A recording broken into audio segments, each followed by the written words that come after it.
You were never truly in control, not in the way you believed, because beneath every choice you made, beneath every word you spoke, there were laws, ancient, invisible laws, governing not just your actions, but their consequences. 12 of them. The world called them karma, but they are far more than punishment or reward. They are memory, pattern, energetic mathematics, and whether you acknowledge them or not, they are operating, always. This is not superstition. This is structure, the unseen structure of your reality. And now that you're awake, you cannot go back. Let me show you what's been guiding you, long before you ever noticed. Here comes the first and most ancient truth. As you sow, so shall you reap. Your thoughts are not private. Your intentions are not invisible. Everything you emit, every vibration, every choice, every reaction, becomes part of the architecture of your life.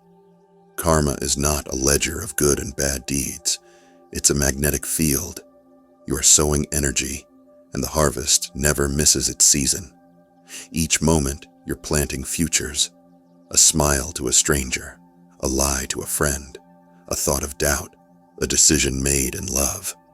Everyone is a seed, and some seeds will return as forests, others as fires. The soil of your reality has no filter. It grows whatever you plant. And the deeper truth, what you consistently think is what you repeatedly sow. Over time, your thoughts harden into fate. So choose them like you're choosing who you'll become. Now opens the second law, the law that sees beneath your desires. You attract what you are, not what you want. The universe does not respond to begging. It responds to embodiment. You can want success, crave love, plead for peace. But if your energetic core is built on fear, guilt, or doubt, those are the only frequencies that return. Karma does not hear the volume of your voice. It registers the calibration of your being. The people you meet, the money you make, the challenges you face, they are not random. They are responding to the vibrational set point of your identity. And the hard truth? You cannot fake frequency. Affirmations layered over trauma don't create change. Becoming does. When you transform your energy, reality reconfigures to match. Not because you forced it, but because it no longer has a choice. Here rises the third karmic mirror, unforgiving yet liberating. What you resist persists. Every time you turn away from discomfort, it turns deeper into you. What you won't feel becomes what you must relive. Pain ignored becomes pain recycled. Avoidance is not escape, it's storage. And karma remembers what you store.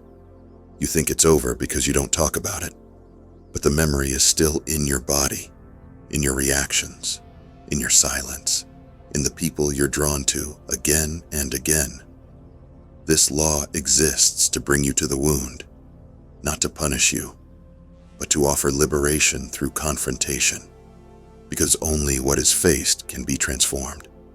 So sit with the grief, breathe through the shame, invite the fear to speak. That is not weakness, that is sacred warfare.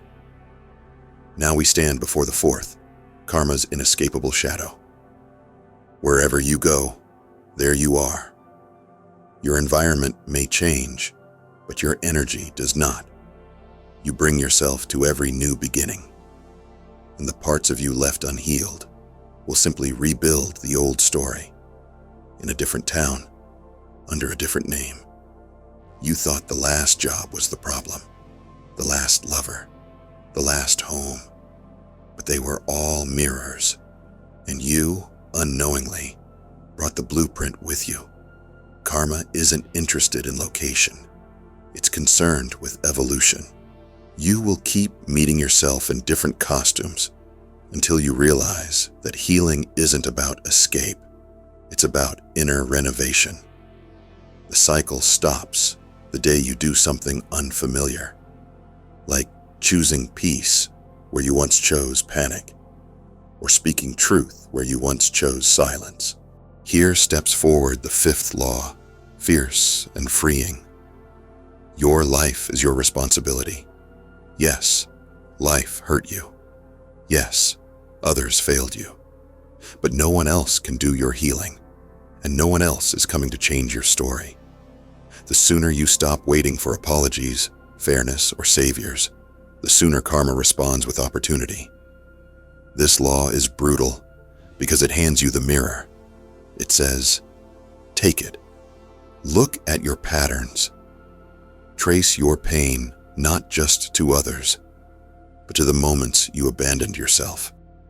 Radical responsibility is the portal, and though it tastes bitter at first, it is the only path to authentic power. Own your response.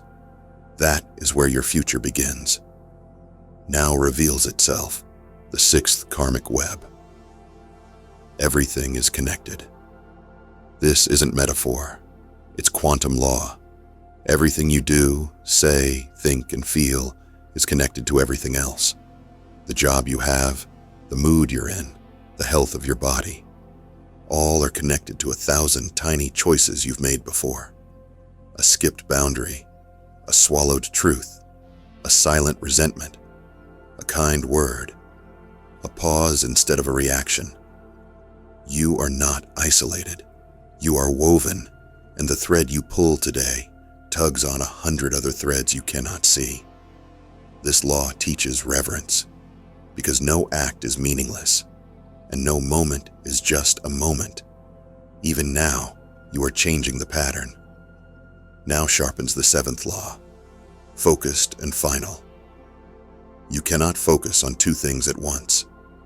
Clarity is magnetic, distraction is dilution. You cannot serve two frequencies without fracturing your field.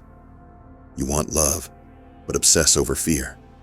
You want freedom, but feed control. You want growth, but keep watering old beliefs.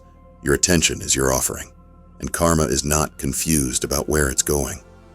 This law asks, what are you truly devoted to? Not what you say, but what you feed, because every repetition becomes reality. Focus is not just discipline, it's alignment, and your alignment shapes your outcome. Now appears the eighth, the truth behind your habits. Your actions reveal your beliefs. What you do under pressure is your true religion. What you choose without witnesses is your karmic fingerprint. You may speak of trust, faith, healing, but your habits tell the real story. Karma isn't keeping track of your intentions. It's listening to your embodiment. Do you walk the belief you claim? Do you act as someone who trusts the process, or someone trying to manipulate outcomes? Your behavior is your belief made visible, and when your behavior aligns with your highest truth, karma stops testing and starts multiplying. Here enters the ninth law, subtle, silent, supreme. You cannot be present if you live in the past or future. The past is memory. The future is fantasy, but the present is alchemy. Every moment you ruminate on old pain, you resurrect the energy of what already tried to teach you. Every moment you stress about a future that hasn't arrived, you abandon the only timeline that holds power, now. Karma unfolds in the now. Reality responds to the now. Healing happens only in the now. When you anchor yourself fully, the chaos stops, the noise fades, and clarity finally enters. Come back. Come all the way back. Everything you want is waiting here. Now arrives the 10th, the spiral of second chances.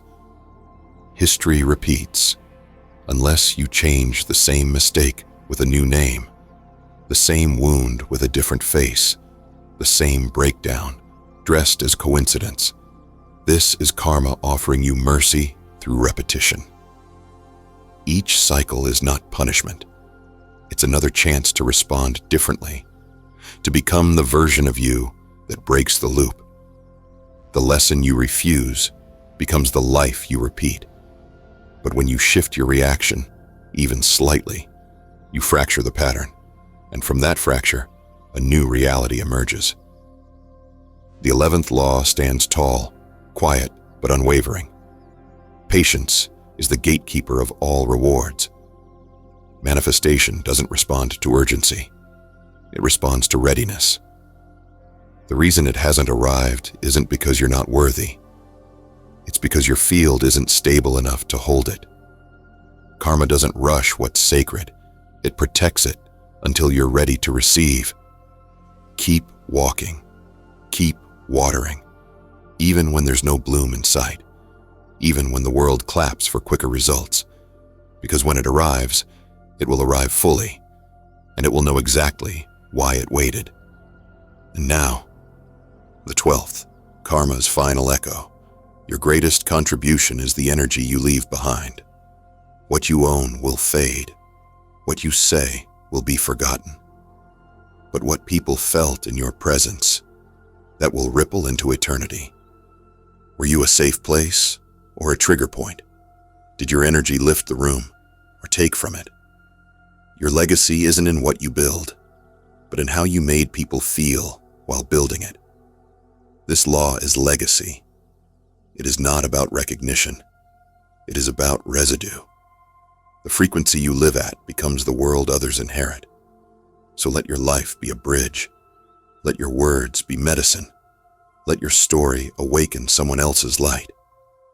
And now you know. 12 laws. 12 patterns of creation. 12 invitations to live as if every moment matters, because it does. Karma is not about fear. It is about remembering that everything you are is everything you will receive. Live as though the universe is listening, because it is. Move as if your next act writes your next lifetime, because it does.